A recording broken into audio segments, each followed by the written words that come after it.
Assalamualaikum warahmatullahi wabarakatuh. Perkenalkan, nama saya Anggita Nasa Fitri dari Prodi Akuntansi Sore. Saya ingin menjelaskan tentang perilaku organisasi dengan materi konsep motivasi.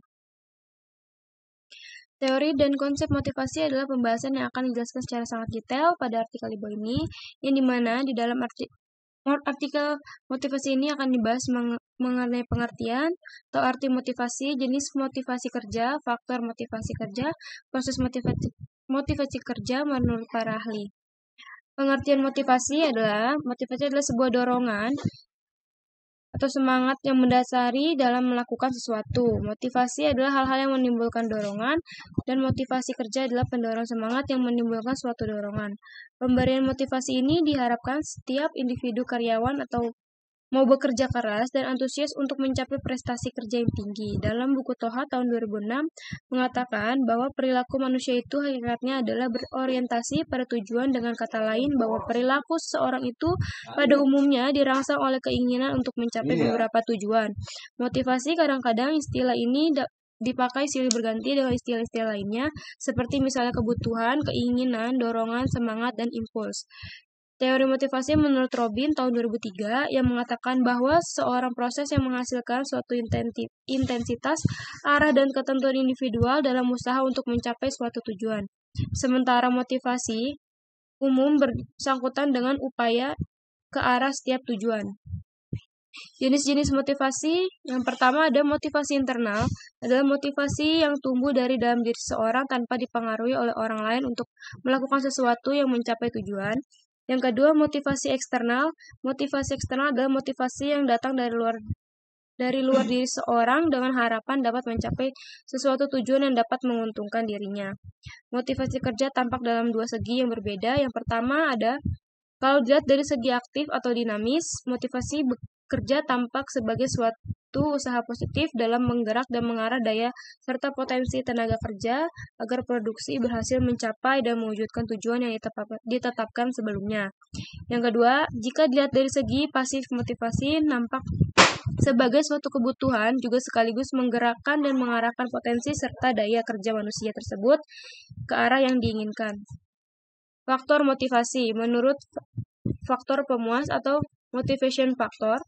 Faktor ini disebut dengan statisfer atau intrinsic motivation, yang berarti bersumber dari dalam diri seseorang. Faktor ini juga sebagai pendorong seseorang untuk berprestasi yang bersumber dari dalam diri seseorang tersebut, atau kondisi intrinsik antara lain seperti 1. Prestasi yang diraih merupakan daya penggerak yang memotivasi semangat kerja seseorang, karena ini akan mendorong seseorang untuk mengembangkan kreativitas dan mengarahkan semua kemampuan serta energi yang dimilikinya demi mencapai prestasi tinggi asalkan diberi kesempatan. Yang kedua, tanggung jawab.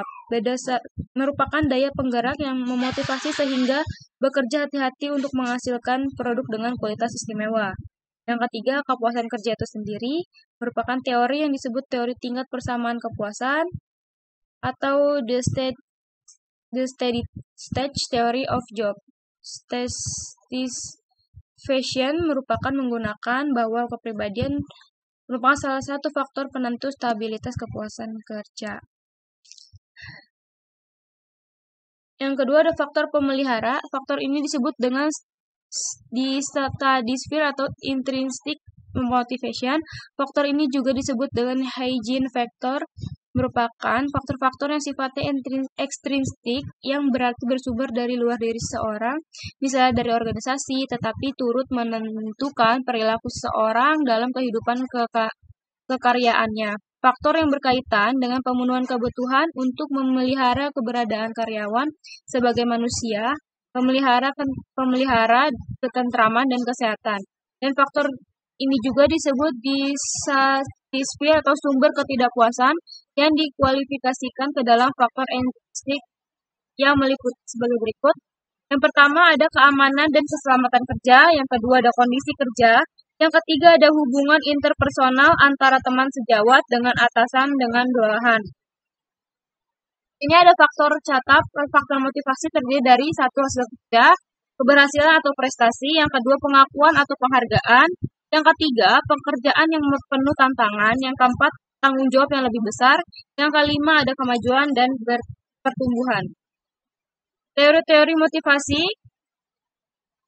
menurut para pakar yang dapat dipelajari yaitu yang pertama teori Maslow. Di dalam teori Maslow, seperti yang dikutip oleh Hasibuan, yang mengatakan bahwa Maslow hierarchy teori atau teori hierarki kebutuhan adalah teori jamak, yakni seseorang berperilaku dan bekerja karena adanya dorongan untuk memenuhi bermacam-macam kebutuhan. Maslow berpendapat, kebutuhan yang diinginkan seorang itu berjenjang, artinya jika kebutuhan yang pertama telah terpenuhi, kebutuhan tingkat kedua akan muncul menjadi yang utama. Selanjutnya, jika kebutuhan tingkat kedua telah terpenuhi, muncul kebutuhan tingkat tiga, dan seterusnya sampai tingkat kebutuhan yang kelima. Proses dasar teori hierarki kebutuhan. Berikut ini adalah dasar teori hierarki kebutuhan, yakni sebagai berikut. Yang pertama, ada manusia adalah makhluk sosial yang berkeinginan selalu menginginkan lebih banyak lagi dan akan berhenti jika hayatnya tiba. Yang kedua, sesuatu kebutuhan yang telah dipuaskan tidak menjadi alat motivator bagi pelakunya. Hanya kebutuhan yang belum terpenuhi yang akan menjadi motivator. Yang ketiga, kebutuhan manusia tersusun dalam suatu jenjang atau hierarki. Adapun jenjang hierarki kebutuhan manusia yang dimaksud yakni adalah hierarki atau jenjang kebutuhan manusia. Yang pertama ada kebutuhan fisik dan biologis. Yang kedua ada kebutuhan keselamatan dan keamanan. Yang ketiga kebutuhan sosial. Yang keempat adalah kebutuhan akan penghargaan atau prestasi. Yang kelima adalah aktualisasi diri. Kelima tingkatan tersebut kemudian digambarkan oleh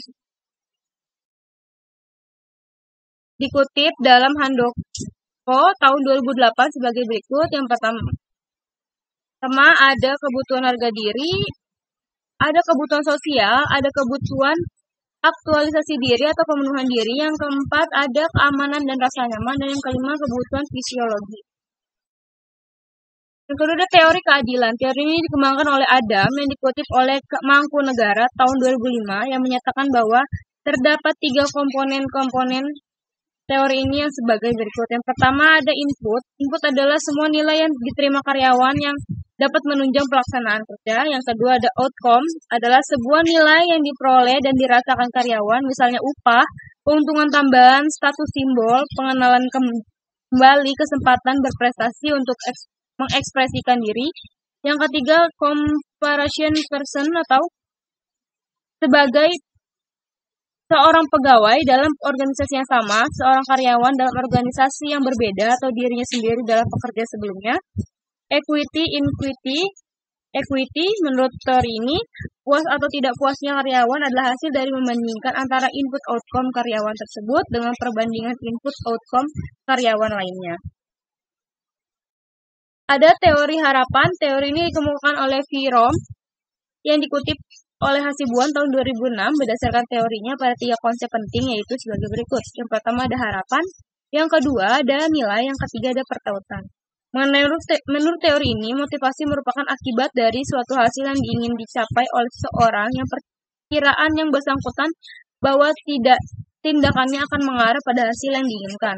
Yang artinya, apabila seseorang menginginkan sesuatu dan jalan telah terbuka untuknya, maka yang bersangkutan akan berusaha untuk mendapatkannya.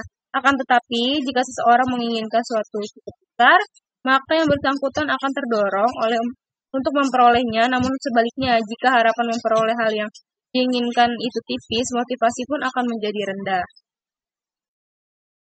Ketiga ada teori motivasi prestasi yang menurut Hasibuan tahun 2006 bahwa karyawan mempunyai cadangan energi potensial. Bagaimana energi dilepaskan dan digunakan tergantung pada kekuatan dan dorongan serta motivasi seseorang dan situasi serta peluang yang tersedia.